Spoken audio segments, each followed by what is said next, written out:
हिमाचल में कांग्रेस पार्टी की सरकार बनने के पश्चात बहुत दिनों से श्वेत पत्र का जिक्र हो रहा था और श्वेत पत्र वो लोग लाने की बात कह रहे थे जो झूठ बोल करके सत्ता में आए हैं और झूठ बोल करके सत्ता को चला रहे हैं।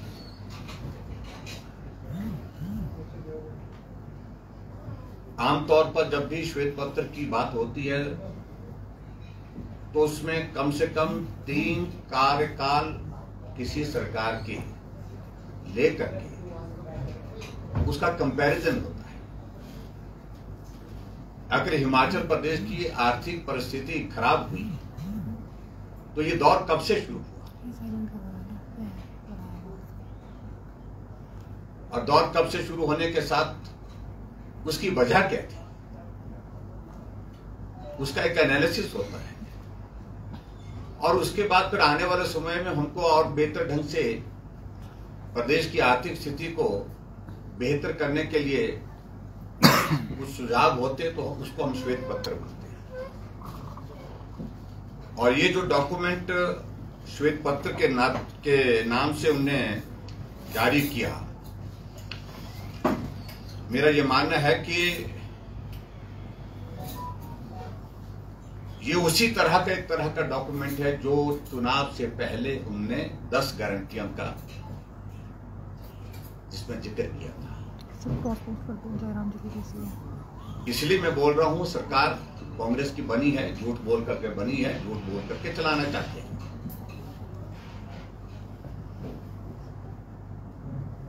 लेकिन अब जब लोगों के बीच में जाकर के इनको असलियत मालूम पड़ रही है कि लोग प्रश्न खड़ा कर रहे हैं, पूछ रहे हैं कि 10 गारंटियों का क्या हुआ, उससे पीछा छुड़ाना बहुत मुश्किल हो गया है और वो कांग्रेस पार्टी के लिए गले की फांस बन गई। ऐसी परिस्थिति में लोगों का ध्यान बांटने के लिए कि श्वेत पत्र हम जारी करेंगे, और जब श्वेत पत्र में हम उम्मीद कर रहे थे पता नहीं बहुत सारी चीजों का जिक्र होगा, लेकिन सचमुच में जब श्वेत पत्र विधानसभा के अंदर ले किया गया, प्रस्तुत किया गया, ये सिर्फ एक झूठ का पुलिंदा है, इसके सिवाय और कुछ नहीं। अपने ही मुख्यमंत्री द्वारा इनके जो हिमाचल प्रदेश के बजट प्रस्तुत करने के समय को जो आंकड़े दिए गए हैं, बहुत सारी चीजों का जिनका जिक्र हुआ है, उनके विपरीत है। बहुत सारे ऐसे फैक्ट्स ऐसे हैं जो आपस में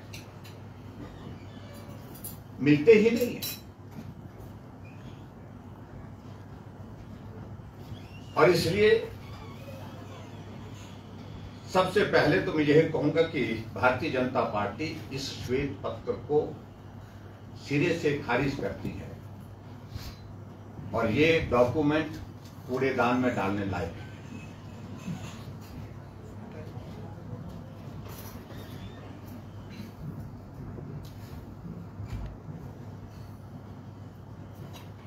अगर भारतीय जनता पार्टी की सरकार के दौरान की अगर मिसमैनेज की फंड्स की इसकी मैनेजमेंट की बात करते हैं, फाइनेंशियल मिसमैनेजमेंट की बात करते हैं, तो हम 5 साल सत्ता में रहे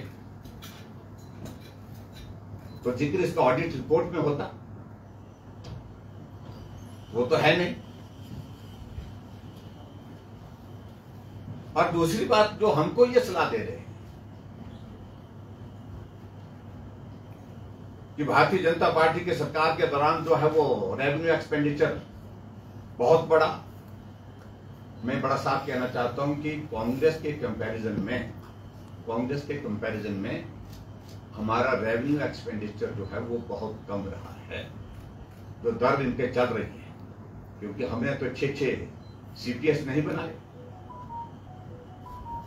हमने तो 4 एडवाइजर नहीं बनाए, हमने तो ऐसे OSD नहीं बनाए हैं जिनकी गिनती ही अब तक संभव नहीं हो पा रही है कि कितने हैं, कहां हैं।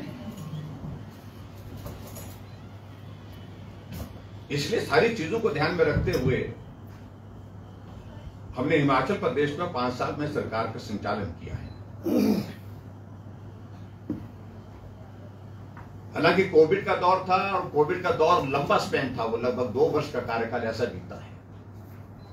और उस 2 वर्ष के कार्यकाल में स्वाभाविक रूप से हमारे सामने बहुत बड़ी चुनौतियां थी, क्योंकि आर्थिकी उस वक्त बहुत बुरी तरह से प्रभावित हुई, और प्रदेश की ही नहीं, देश की, दुनिया की। उसका ग्लोबल इंपैक्ट था,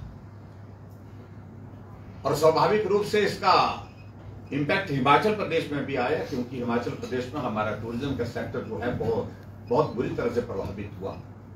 और भी सेक्टर हमारे प्रभावित हुए, लेकिन उसके बावजूद भी हमने बेहतर ढंग से चलाने की कोशिश की।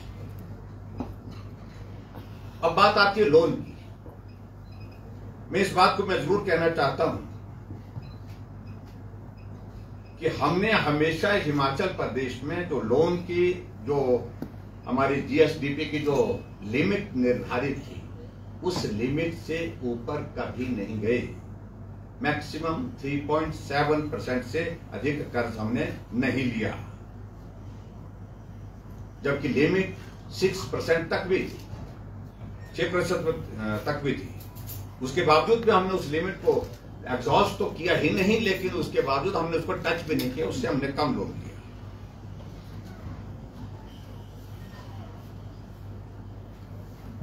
और खासतौर से मुझे बड़ी हैरानी होती है कांग्रेस के नेताओं की।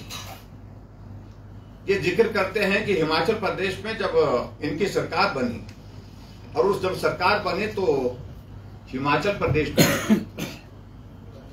लोन जो है वो 75,000 करोड़ था, और उसके बाद फिर और देनदारियां जोड़ करके उसको 95,000 करोड़ बना दिया। जैसे कि 2017 में जब भारतीय जनता पार्टी कांग्रेस को हरा करके सत्ता में आई थी,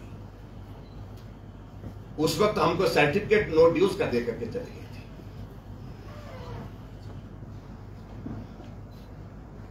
गवर्नमेंट इज इन कॉन्टिन्यूटी। पूर्व सरकार की देनदारियां अगली सरकार को वहन करनी ही पड़ती है, इसके सिवाय कोई रास्ता नहीं। और ऐसी सूरत में पहले तो मैं लोन के सिलसिले में बात कहना चाहूंगा कि आंकड़ा जो है वो ठीक कर लें।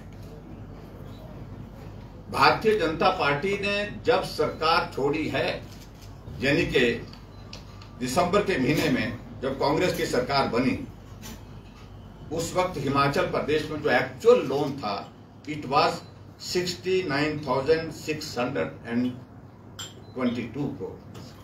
It was not 75,000 crore even.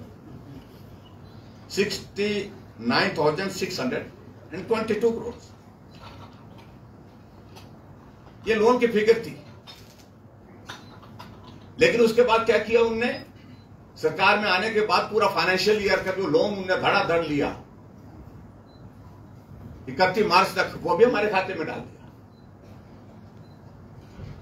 अरे भैया, अगर हमने लोन लिया, आपको लगा गलत किया है, तो आप मत लीजिए ना, सीधा सा फॉर्मूला।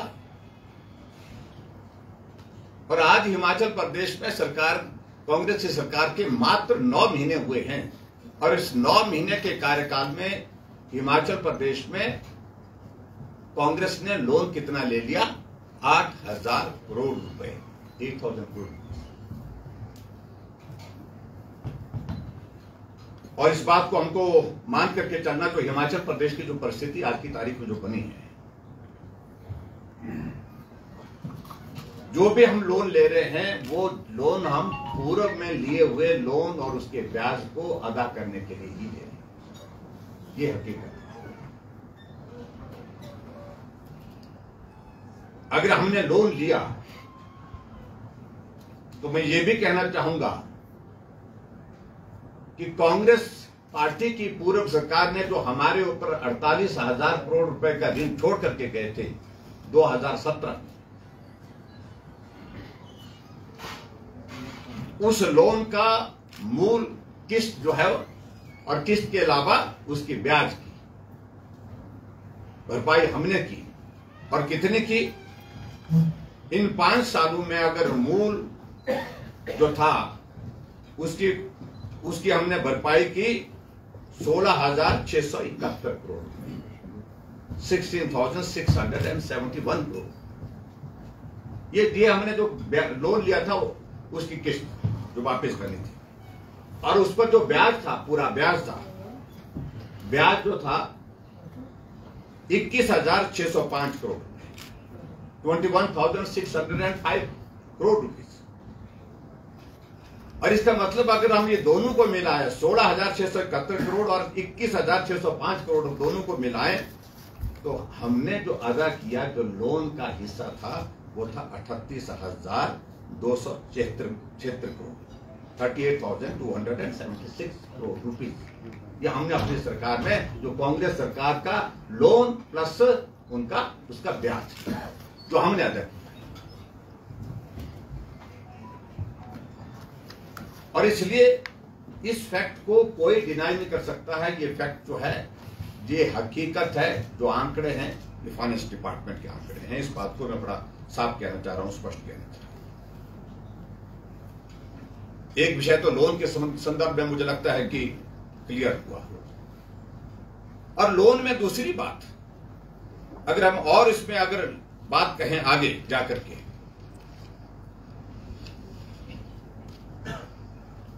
ये शुरुआत कब हुई? ये शुरुआत सही मायने में अगर हिमाचल प्रदेश अगर ऐसे दौर में आज के इसमें पहुंचा है लोन लेने के पश्चात, ये सबसे पहली शुरुआत जो है 93 से 98 की जो कांग्रेस की गवर्नमेंट थी उस दौरान की है।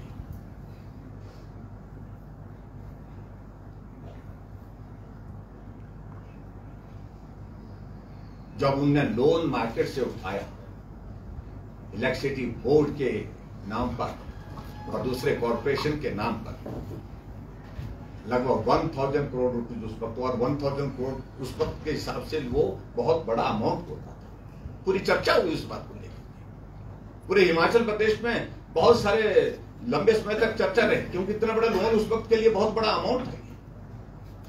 और जो लोन लिया गया वो ऐसी दरों पर लिया गया जिसकी जस्टिफिकेशन कोई नहीं बनती थी, और लोन लेने की भी जस्टिफिकेशन नहीं बनती थी, क्योंकि उस वक्त की परिस्थिति ऐसी नहीं थी। लेकिन उसके बावजूद मिल गया, वहीं से ही काम खराब हुआ। और उसके बाद ये दौर आगे बढ़ता गया, और बढ़ते बढ़ते आज के इस दौर में पहुंचा है।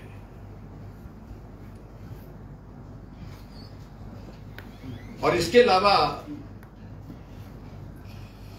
जो 2012 से 2017 तक लगभग 20,000 करोड़ रुपए कांग्रेस ने उस वक्त लिया,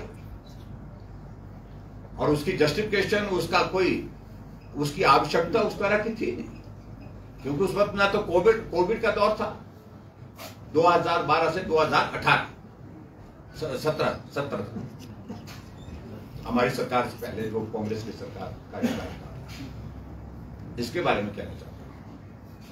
लेकिन उसके बावजूद भी, और आज ये परिस्थिति बनी है हमारे सामने कि अब आरबीआई ने और सारी चीज को लेकर के जो नॉर्म्स तय कर दिए कि जीएसडीपी का आप जो है वो 3.5 से 3.5% से ज्यादा लोन नहीं लेंगे। कारण हिमाचल उस स्टेट में शामिल हो गया, उन स्टेटों में शामिल हो गया जहां ऋण लगातार बढ़ता है, और जिसका जिक्र उन्होंने श्वेत पत्र में किया हुआ है कि पूरे देश भर में अगर लोन के हिसाब से किसी हमारा नंबर अगर आता तो 5वें स्थान पर आता है। और उसके लिए मैं बड़ा साफ कहना चाहूंगा, ये योगदान अगर रहा है तो लंबे समय जो कांग्रेस पार्टी सत्ता में रही उसका योगदान रहा है, सबसे बड़ा कॉन्ट्रीब्यूशन उसका रहा है। इसलिए आज के दौर में हमको यहां पर इस परिस्थिति में पहुंचना है।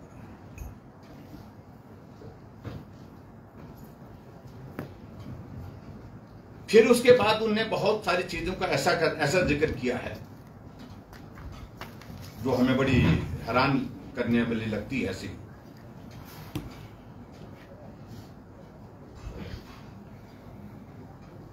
कहते हैं कि लाइबिलिटीज बहुत सारी हमारे ऊपर छोड़ गए। 2017 में कांग्रेस की सरकार जाने के बाद भाजपा की सरकार बनी। डीए कर्मचारियों का 2016 जुलाई 2016 का, जनवरी 2017 का और जुलाई 2017 का जो कि लगभग 18% बनता था, उन्होंने नहीं दिया। किसने दिया? भारतीय जनता पार्टी की सरकार आने के बाद हमने दिया।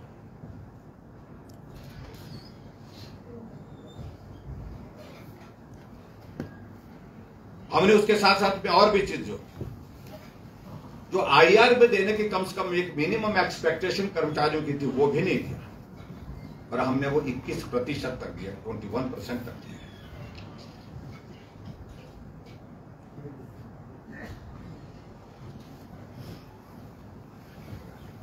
अगर हम लोन के सिलसिले में और बात कहें, 2012 से 2017 तक कांग्रेस की सरकार रही, और ये लोन जो है उस वक्त जो है 28,707 करोड़ से 47,906 करोड़ ये पहुंचा, और जिसमें जो इंक्रीज हुई है 2012 से 2017 के बीच में 66% हुई है, 66% सबसे बड़ी इंक्रीज हुई है। और जबकि 2017 से 2022 यानी कि भारतीय जनता पार्टी की सरकार के दौरान अगर इंक्रीज हुई है, इट इज ओनली 48%। कांग्रेस के कंपैरिजन में 66% के कंपैरिजन में 48%।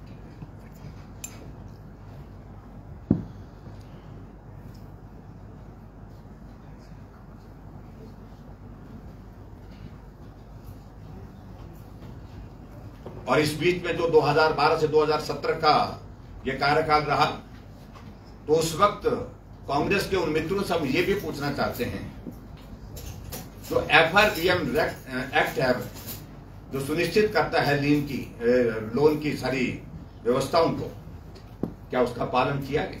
उसको भी दरकिनार किया गया है FRBM को, ये भी मैं कहना चाहता हूं। अगर उस वक्त के कर्मचारियों की अगर देनदारियों का हम जिक्र करें, it was more than 9,000 crore rupees. जिन देनदारियों को हम हमारे हिसाब में डाल रहे हैं, वो हमको गिन रहे हैं, तो उनके जमाने में भी 9,000 करोड़ रुपए से ज्यादा की देनदारियां थी, जो भारतीय जनता पार्टी की सरकार ने अपने कार्यकाल पे पूरी की।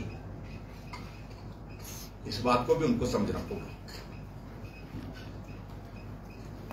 फिर उसके बाद आगे उन्होंने थोड़े टेक्निकल इश्यूज को लेकर के बात करने की कोशिश की है।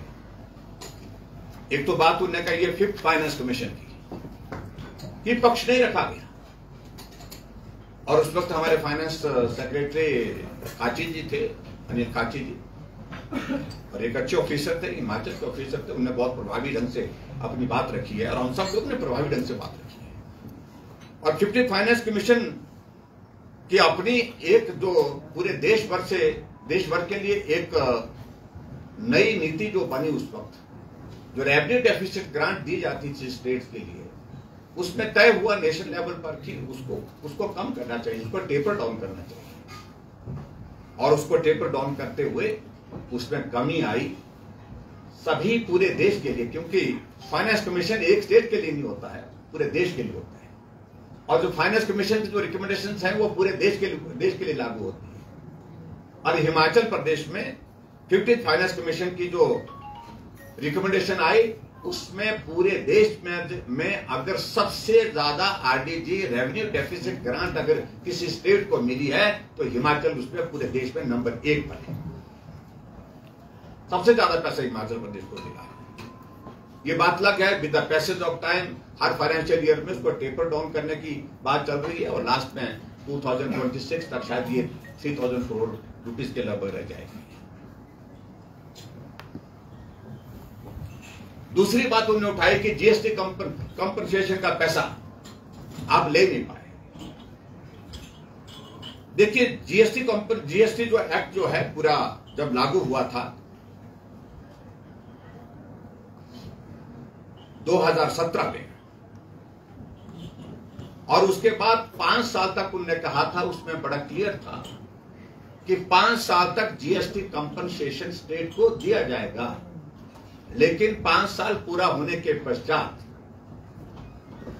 उसके बाद जो जीएसटी कंपनसेशन स्टेट को दिया जाता है वो बंद हो जाएगा।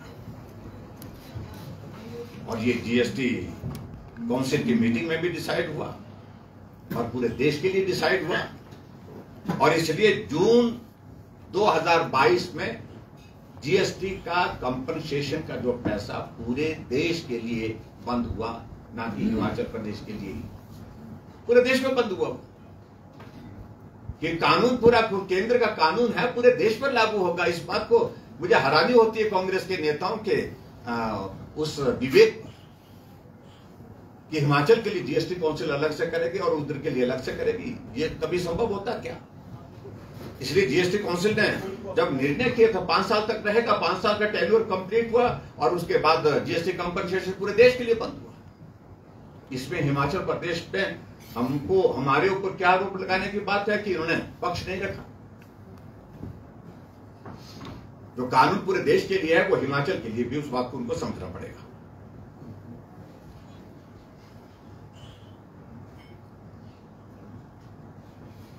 इसके अलावा अगर आगे हम बात करें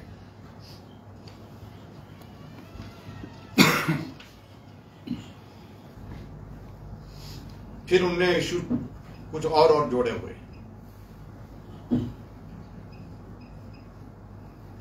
एक उनने जोड़ा है कि ग्लोबल इन्वेस्टर्स मीट की, वो हमने की भाई,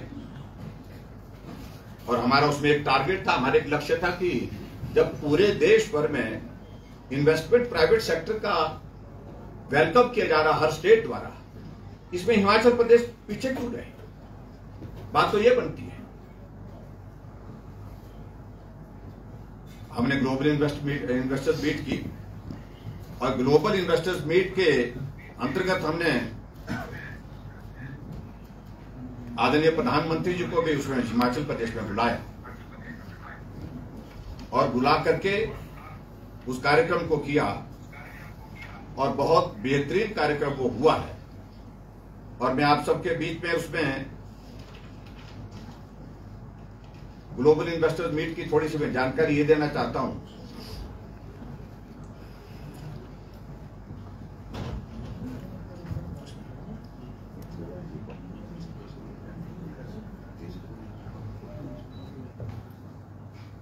और इसमें उन्होंने कहा कि भाई बहुत सारा पैसा खर्च किया है मेरे यहां,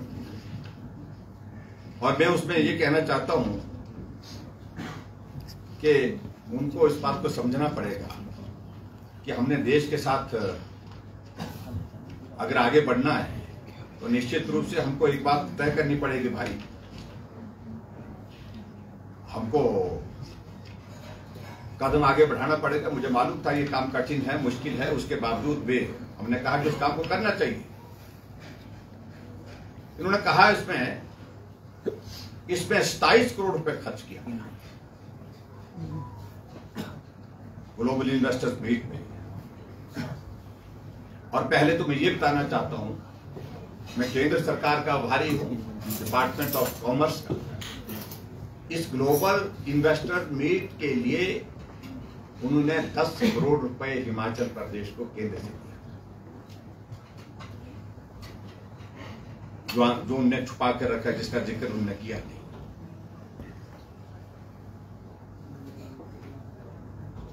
और ये भी मैं कहना चाहता हूं कि ग्लोबल इन्वेस्टर्स मीट में हमारी जो 2 ग्राउंड ब्रेकिंग हुई, जिसमें एक बार अमित शाह जी शिमला आए थे उस वक्त, और दूसरी ग्राउंड ब्रेकिंग मंडी में थी। एक जो हुई थी शिमला में हुई थी, उसमें 13,000 करोड़ रुपए की ग्राउंड ब्रेकिंग हुई थी उसमें लगभग, और उसके बाद जो मंडी में हुई थी जिसमें प्रधानमंत्री जी आए थे, उसमें 28,000 करोड़ रुपए की ग्राउंड ब्रेकिंग लगभग हुई थी। और मुझे इस बात की खुशी है कि उसमें जो ग्राउंड ब्रेकिंग हुई थी उसमें से बहुत सारे प्रोजेक्ट जो है वो अपने जमीन पर चल पड़े हैं, और जिसको उसका एक पोर्शन, हालांकि बहुत उनने कंजूसी की है इस बात को लेकर के, जिसको उन्होंने स्वीकार किया है कि 7,191 करोड़ रुपए की जो है इन्वेस्टमेंट जो है आई है, जिसको उन्होंने एक्सेप्ट किया। देखो फैक्चुअल पोजीशन इससे हट करके है, इससे अलग है, ये मैं बड़ा साफ कहना चाहता हूँ। मैं इसमें एक बात और भी कहना चाहता हूँ, एक इन्वेस्टर मीट कांग्रेस के समय में भी हुई, यही जिन्होंने जो इस कमेटी के चेयरमैन थे श्वेत पत्र के मुकेश अग्निहोत्री, जो उस वक्त इंडस्ट्री मिनिस्टर होते थे, पूरे देश भर में बड़े बड़े शहरों में गए और उसमें भी लाखों रुपए खर्च हुआ, एक भी एमओयू नहीं हुआ। और जब एमओयू नहीं हुआ तो ग्राउंड ब्रेकिंग का तो सवाल ही पैदा नहीं होता। ये भी दौर रहा है जिसके बारे में उनको वो अपने आप स्पष्टीकरण दे सारी बात को लेकर के। फिर बस छोटी छोटी बातों पर आ गए, कहा कि फिजूल खर्ची की गई। किस पर फिजूल खर्ची की गई? कहा कि जनमंच क्यों चलाया, और उसमें बड़ी टिप्पणी की कि उन्हें 6 करोड़ रुपए के लगभग जो है वो फूल के खा दिया, ऐसा कुछ बोला था, ऐसा कुछ शब्द बोला था। और मैं ये जरूर कहना चाहता हूं, जनमंच भारतीय जनता पार्टी की सरकार का बहुत प्रभावी कार्यक्रम है। हर एक सरकार की अपनी अपनी कुछ योजनाएं होती है, और उन योजनाओं को जमीन पर चलाने के लिए काम करना होता है। ऐसा कभी संभव होता है कि आप योजना घोषित कर दो, उस पर फिर उस पर अमली जामा ना करें।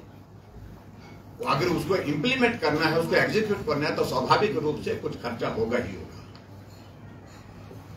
और मैं ये जरूर कहना चाहता हूं, ये बहुत प्रभावी कार्यक्रम रहा, और जिसमें 258 जनमंच हिमाचल प्रदेश में ऑर्गेनाइज हुए। भारतीय जनता पार्टी की सरकार के समय कोविड के दौरान बंद हुआ था, कोविड के नॉर्म्स के मुताबिक कुछ वक्त के लिए, और 45,726 कंप्लेंट्स में से 43,821 कंप्लेंट्स जो है जिनका रेड्रेसल हुआ, जिनका समाधान। इसलिए मुझे लगता है कि सारी चीज को लेकर के आखिरकार उनको परेशानी किस बात की,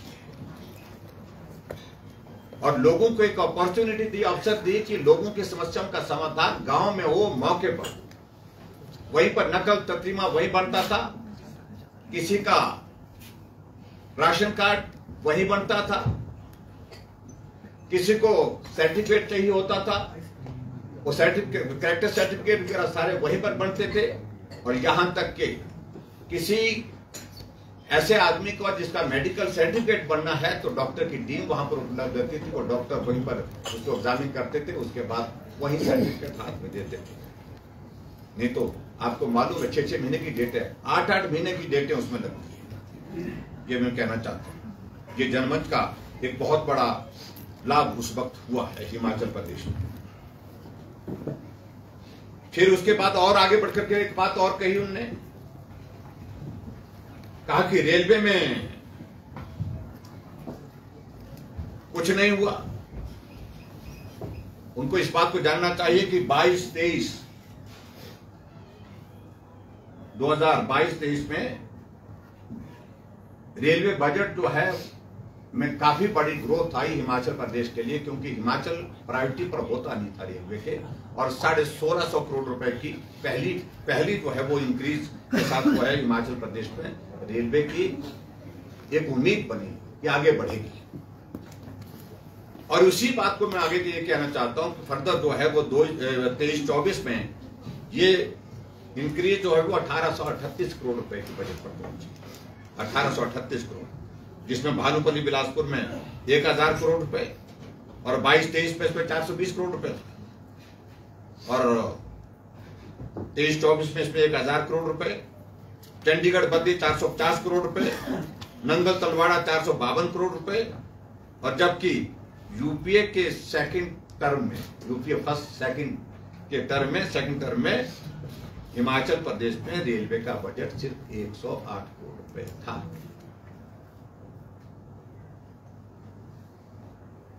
जो फैक्ट्स हैं वो फैक्ट्स हैं, इनको कैसे मना कर सकते हैं? यानी कि मैं कह सकता हूं रुपये के, और इसमें हमारे कार्यकाल में इसमें देखें 7 time more than 17 time increase है उसमें रेलवे बजट की बात को लेकर के। एक और यूट्यूब ने बोलने की कोशिश की।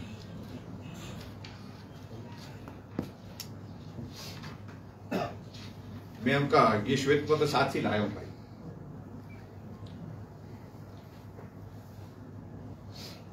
फिर जो 15th फाइनेंस कमीशन के में इसमें एक जिक्र किया कि 1000 crore for Mandi airport, 400 crore rupees for expansion of Kangra airport, और उसके बाद 20 करोड़ फॉर ये जो सीवरेज के चैनलाइजेशन के लिए इसका जिक्र किया हुआ है कि भी आए नहीं।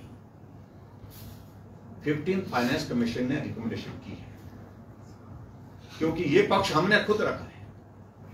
मैंने 15th फाइनेंस कमीशन के सामने अगर मेरा स्पीच का रिकॉर्ड निकालेंगे तो मेरी नंबर 1 प्रायोरिटी ये थी कि हिमाचल में हमारे लिए सबसे बड़ी कठिनाई कनेक्टिविटी है। ना रेलवे कनेक्टिविटी है, ना बाई एयर कनेक्टिविटी है, और जबकि Himachal Pradesh international tourist destination है। अगर हमारी कनेक्टिविटी अच्छी हो जाती है तो हिमाचल प्रदेश में दुनिया का टूरिस्ट आएगा।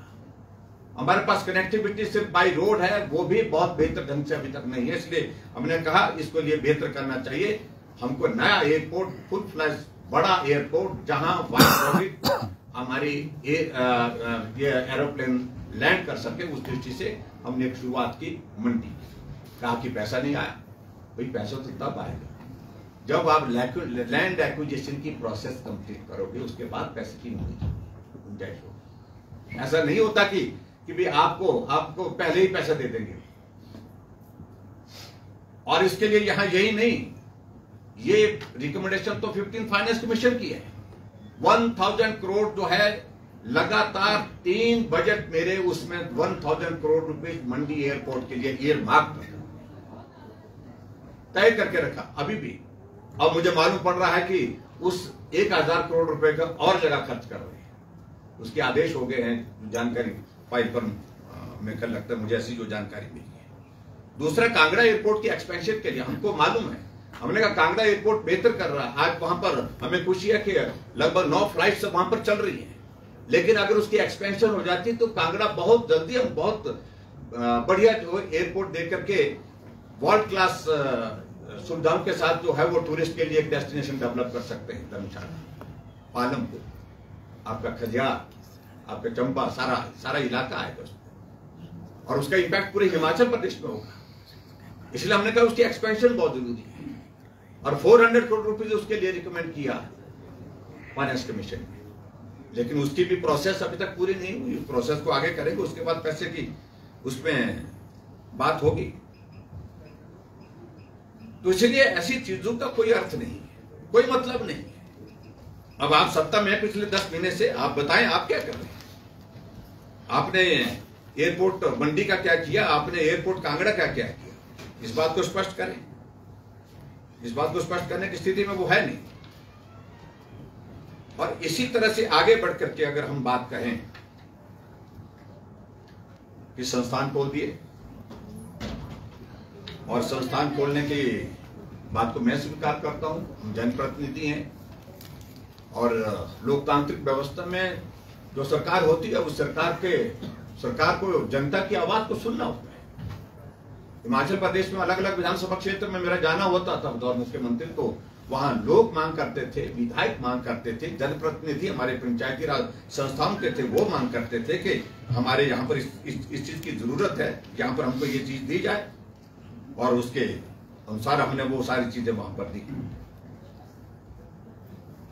1000 से ज्यादा संस्थान हिमाचल प्रदेश में खोले थे जो जनहित में खोले थे, और उसमें से 50% से ज्यादा इंस्टीट्यूशनल फंक्शनल हो गए थे।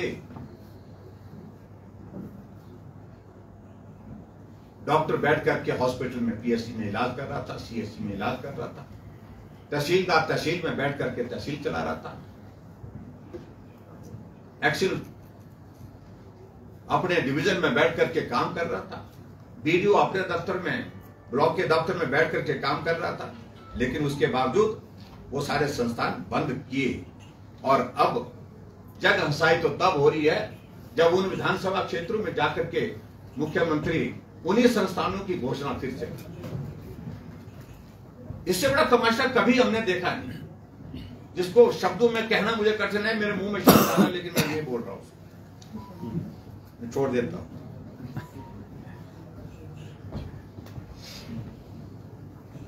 फिर कहा कि आपने अमृत महोत्सव मनाया, आजादी का अमृत महोत्सव।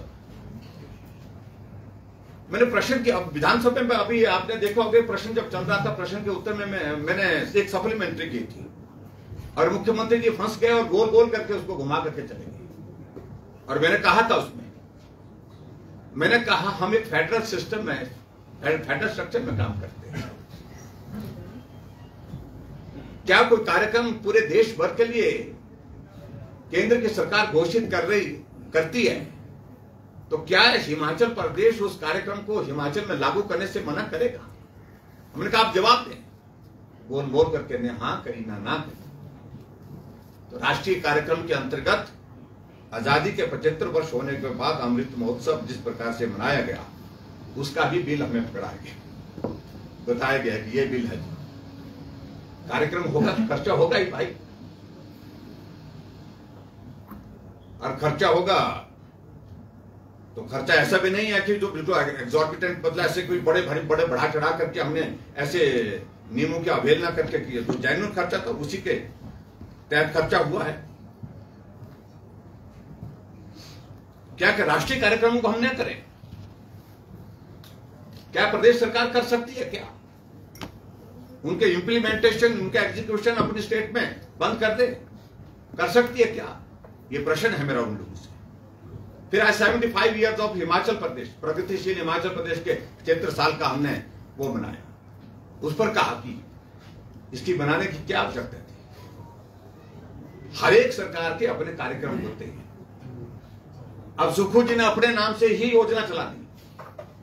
अब उनकी सरकार है, उनकी योजना, हम उस पर आपत्ति नहीं कर रहे। हमने तो अपने नाम से नहीं चलाई। हमने तो ये कहा कि हिमाचल प्रदेश को बने हुए 75 वर्ष हुए और 75 वर्ष की इस यात्रा में हिमाचल यहां से यहां पहुंचा है, ये जानकारी पूरे हिमाचल के हर नागरिक को होनी चाहिए। इसमें हमारी नई जनरेशन को समझना चाहिए, जानना चाहिए कि 75 वर्ष हम कहां थे, पहले कहां थे। और ऐसे में यहां तक पहुंचे तो स्वाभाविक रूप से हमने हिमाचल प्रदेश में कार्यक्रम किए। और मैं वर्तमान सरकार को यह जरूर कहना चाहता हूं कि अगर आपको लगता है कि कार्यक्रमों पर खर्चा होता है तो आप भी अपने कार्यक्रम स्थगित कर सकते हैं, योजनाएं बंद कर सकते हैं। योजना बनाने की आवश्यकता नहीं। जब योजनाएं बनेगी, कार्यक्रम तय होंगे, तो स्वाभाविक रूप से उसका इंप्लीमेंटेशन, एग्जीक्यूशन पर जो है खर्चा होगा ही होगा। फिर एक और बात कही कि हिमाचल प्रदेश में बिजली का जो है, बिजली पर जो आपने डेफरमेंट दी, हमने जो गवर्नमेंट ऑफ इंडिया के जो पीएसयू थे, एसजेवीएनएल, एनटीपीसी है, एनएचपीसी है, और हमने तो एसजेवीएनएल को, जो हमारा हिमाचल जिसको हम मानते हैं वो नेशनल लेवल पर काम कर रहा है, अब तो इंटरनेशनल लेवल पर भी बाहर, देश से बाहर उसके प्रोजेक्ट्स हैं। लेकिन अगर उनको हमने रिलैक्सेशन कुछ छोटी चीजों में दी है, थोड़ी दी है, उसकी वजह यह थी कि पिछले 15 सालों से इन प्रोजेक्ट को लगाने के लिए कोई आदमी नहीं आ रहा है। हिमाचल प्रदेश में हमारा हाइड्रो सेक्टर का पोटेंशियल जो हार्नेसेबल है, इट इज 23,000 मेगावाट। अभी हम 11,000 मेगावाट पर अटके हुए हैं। आगे बढ़ना चाहिए। हिमाचल को ऊर्जा राज्य अगर हम बोलते हैं तो स्वाभाविक रूप से आगे बढ़ने के लिए हमको काम करना होगा। जब जिन प्रोजेक्ट को, बड़े प्रोजेक्ट को, जिसके लिए ना प्राइवेट सेक्टर से कोई आ रहा है ना कोई दूसरे सेक्टर से आ रहा है, पीएसयू ने कहा कि हम इसमें कोशिश करते हैं, हमने उनको दिए। और पीएसयू गवर्नमेंट ऑफ इंडिया का मतलब है कि उसमें कोई प्राइवेट कंपनी को, किसी ठेकेदार को प्रोजेक्ट नहीं दिया गया, गवर्नमेंट के पीएसयू को दिया गया। और उसमें कह रहे कि हम इसमें चेंज करेंगे, हम रद्द करेंगे। आप रद्द करिए, लेकिन हिमाचल प्रदेश का इतना नुकसान होगा जिसकी भरपाई पुश्तों तक नहीं हो पाएगी। जो प्रोजेक्ट एक बार डिले हो गया तो आप जो जनरेशन का डिले होगा, और उसके साथ जनरेशन डिले के साथ साथ में उसका नुकसान होगा, बहुत बड़ा लंबा नुकसान होगा, ये मैं आपके बीच में कहना चाहता हूं। और अभी जो निर्णय किया है, ऐसे हालात में हिमाचल प्रदेश में हाइडल सेक्टर में कोई भी व्यक्ति आने के लिए अब तैयार नहीं होगा। इस बात की आप गारंटी मान करके चलिए। और इसलिए बहुत बड़ा अहित, बहुत बड़ा नुकसान इस प्रदेश का कांग्रेस के नेताओं ने किया है, कांग्रेस की वर्तमान सरकार ने किया। एक और उन्होंने एक्साइज पर कही है बात, शोर डाला कि हमने 40% इंक्रीज के साथ जो है वो एक्साइज पॉलिसी को इंप्लीमेंट किया। और इस सारी चीज को लेकर के मेरे पास वो डॉक्यूमेंट्स भी है, जिसमें जो है जुलाई तक की जो फर्स्ट जो क्वार्टर की जो ग्रोथ आई है, it is only 13%, 13%, it is not even 15%। कितना झूठ बोलोगे और कब तक झूठ बोलोगे?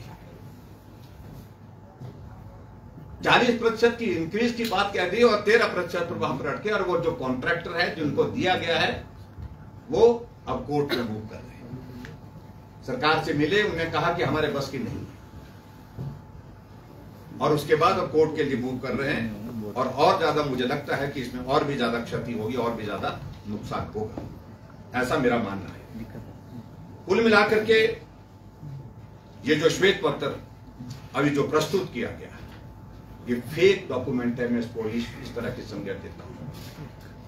कोई इसमें आंकड़े कहीं भी तालमेल खाते नहीं है जो फैक्ट्स के साथ। झूठ का पुलिंदा है और झूठ बोलने की आदत हमारे कांग्रेस के नेताओं को है ही।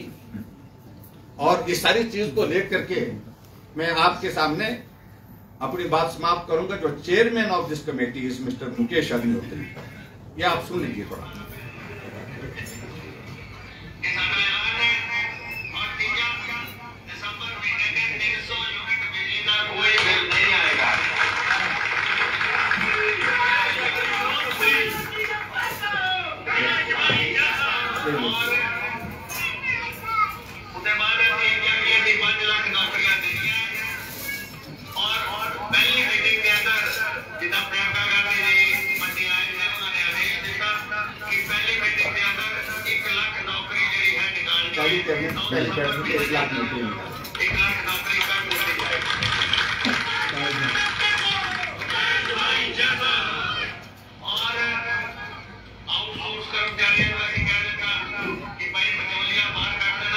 सारे पैदल है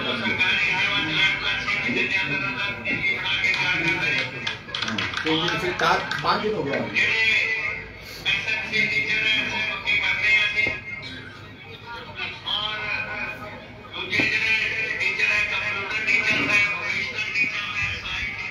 ये मैं आपको भेज सकता हूँ, आपके पास अवेलेबल होगी। इसमें कहा कि भाई बीजेपी पेट इसकी फारा होगा, सत्य नहीं बोल सकता बेहतर फारा क्या होता है यार,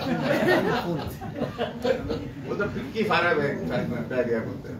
तो हम तो बोलते हैं 1500 रुपए दिसंबर के महीने से हर महिला के खाते में आएंगे। This is what he saying. जब चेयरमैन ऑफ दिस कमेटी वो ये बोल सकते हैं तो कौन विश्वास करे? हाँ जी,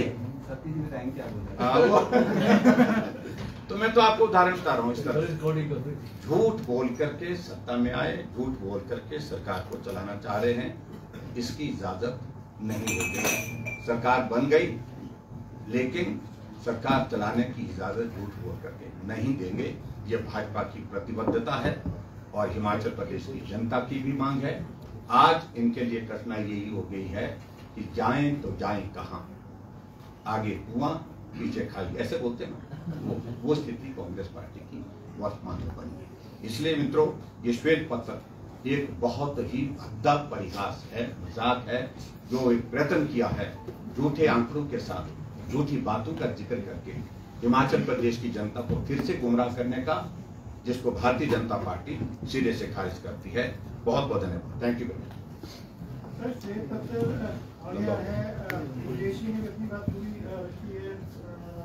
में रखी है और आपने भी एक्सप्लेन कर दिया। मेरी बात पूरी लंबी नहीं हुई, विस्तार से नहीं हुई, थोड़ी सी हुई। लेकिन आपने पूछा कि एक्शन क्या होगा है जो फाइनेंशियल इरेगुलरिटीज हुई है या कुछ और तक हुआ है, ये आप उनसे पूछिए, नहीं सर, वो उनको बोलिए कार्रवाई करिए। जो अगर करने को तैयार नहीं होगी सरकार तो ये श्वेत पत्र का ये ढोंग क्यों है, क्यों मजाक की, मतलब आखिरकार इसको किस चीज के लिए किया है? सही मायने में श्वेत पत्र जब भी किया जाता है उसमें जो गलत हुआ है उस पर क्या एक्शन होना है, और जो ठीक जो और बेहतर करने के लिए कुछ सुझाव है उसके लिए क्या करना है, और ये सारी चीजों के लिए होता है। और ये प्रश्न उनसे पूछने का है, मेरे से पूछने का ज्यादा है, लेकिन मैं तो यही कहता हूँ कि ये श्वेत पत्र जो है वो कतई भी सच्चाई पर हकीकत पर निर्धारित है। ठाकुर साहब, आपने 9 महीने की सरकार का जो आकलन किया है, तो आपको क्या लगता है कि सरकार ये चल पाएगी या सरकार को लेकर आप बिल्कुल मंशाए की स्थिति खराब है? सरकार की हालत बहुत खराब है और अपने कर्मों पर ये जाएगी, अपने कर्मों के कारण जाएगी, ये मेरा कहना है। सर, प्रदेश के मुख्यमंत्री जो हालात बने हैं आज देखिए, हिमाचल प्रदेश में विकास कार्य रुके पड़े हैं, चारों तरफ त्राही त्राही है, ये हवा में बातें कर रहे हैं, जमीनी हकीकत क्या है? आज हिमाचल प्रदेश में हजारों की संख्या में लोग बेघर हो गए हैं इस त्रासदी के कारण, और अभी तक उन लोगों को रहने के लिए, ठहरने के लिए जो व्यवस्थाएं थोड़ी सोचनी चाहिए थी, कहा जा रहा है लेकिन किया कब नहीं, कुछ भी नहीं किया। सर, प्रदेश के मुख्यमंत्री विधानसभा के भीतर विपक्ष की एक नेत्री को, उन्हीं विधायक को अपनी पार्टी में आने का निमंत्रण दे रहे हैं और उसके बाद में मंत्री पद देने की बात कर रहे हैं। देखिए, कई बार हल्के में हंसी मजाक होता है तो बात वो वहीं तक सीमित है, इससे ज्यादा उसमें कोई गंभीरता नहीं। सर, आपने कहा आगे कुआं पीछे खाई, can you explain it? Congress के लिए झूठ बोल दिया है, अब झूठ बोलने को बाद उनको इम्प्लीमेंट करने की गुंजाइश इसमें है नहीं, तो अब जाएं तो जाएंगे, आगे जाएं तो थोड़ी डूब रहे हैं खाई में, और पीछे जो है वो आगे कुआं पीछे खाई ऐसे बोलते ना, तो दोनों तरफ से फंस गए, पीछे हटते हैं तो वो गले की फांस बनी है उनके लिए। तो इसलिए ये स्थिति है कांग्रेस की। डॉक्टर साहब, मेरे विश्वास बार से विधानसभा में एक प्रस्ताव पारित हुआ राष्ट्रीय आपदा को लेकर, हिमाचल को लेकर। हाँ। आप लोग मौन रहे उसमें, तो ये संकोच क्यों सर? फायदा तो प्रदेश का है। संकोच कतई नहीं, हमने बहुत रचनात्मक सहयोग उसमें दिया, डिस्कशन में पार्टिसिपेट किया, अपने सुझाव दिए, और होना ये चाहिए था उसमें कि सत्ता पक्ष की जिम्मेदारी ये बनती कि विपक्ष का सहयोग, और वो एक कोने से दूसरे कोने तक केंद्र के नेता, प्रदेश के नेताओं के खिलाफ बोलते रहे। हमने विरोध नहीं किया, हम चुप रहे, बस इतना ही किया, और हम उनको शुभकामनाएं देते हैं। प्रस्ताव आपने जो है वो बहुमत उनका है तो वो पारित किया है, उसको लागू करने के लिए, उस पर अमल करने के लिए केंद्र सरकार के सामने बात करें। सर, एक क्वेश्चन और, मंडी से सर लोकसभा चुनाव लड़ रहे हैं आप, ऐसी चर्चाएं चल रही हैं सर। आप क्यों लड़ने पर उतरे हैं? मंडी देखिए, ऐसा है कि मुझे सिर्फ इतने कहना, आज का विषय ज्यादा नहीं, मैं इस पर ज्यादा प्रश्न नहीं लेने की स्थिति में हुई, और लेना भी चाहिए। आज मेरा डेडिकेटेड है आज का ये डे। सर, हाईकमान अगर देता है लेकिन मैं बता रहा हूँ कि मैं हूँ एक जिम्मेवारी पर, और पार्टी में बहुत सारे कार्यकर्ता है, और पार्टी का नेतृत्व तय करता है, वो सबके लिए सम्मान्य होता है जो भी पार्टी तय करती है। एक तरफ नीति आयोग और वर्ल्ड बैंक ने सरकार की तारीफ की है, दूसरी तरफ भाजपा आरोप लगा रही है कि 10 महीने में सरकार का कार्यकाल जो है बिल्कुल क्लियर है। देखिए, वो रूटीन की चिट्ठियां हैं, ऐसे सर्टिफिकेट पर जाने की आवश्यकता नहीं है। मैं समझता हूँ ऐसे सर्टिफिकेट हर महीने कोई न कोई आता रहता है इनसे, मैं उनका सम्मान करता हूँ। उन्होंने कहा कि आप काम करिए, कठिनाई है, कठिनाई में अच्छा काम कर रहे हैं। कोविड के दौरान हमको कितने सारे लोगों ने कहा कि आप अच्छा काम किए, पूरे देश में सबसे अच्छे काम करने वालों में से हिमाचल प्रदेश था, लेकिन फिर भी मेरा कहना है कि उससे बहुत प्रसन्न होने की आवश्यकता नहीं है, लेकिन जमीनी हकीकत क्या है उसको। Thank you, please, thank you. और 2 सवाल हैं। 2 से 1 करो। दो हैं। और सरकार चाहे भाजपा की और कांग्रेस की हमेशा वीआईपी कल्चर को इरेडिकेट करने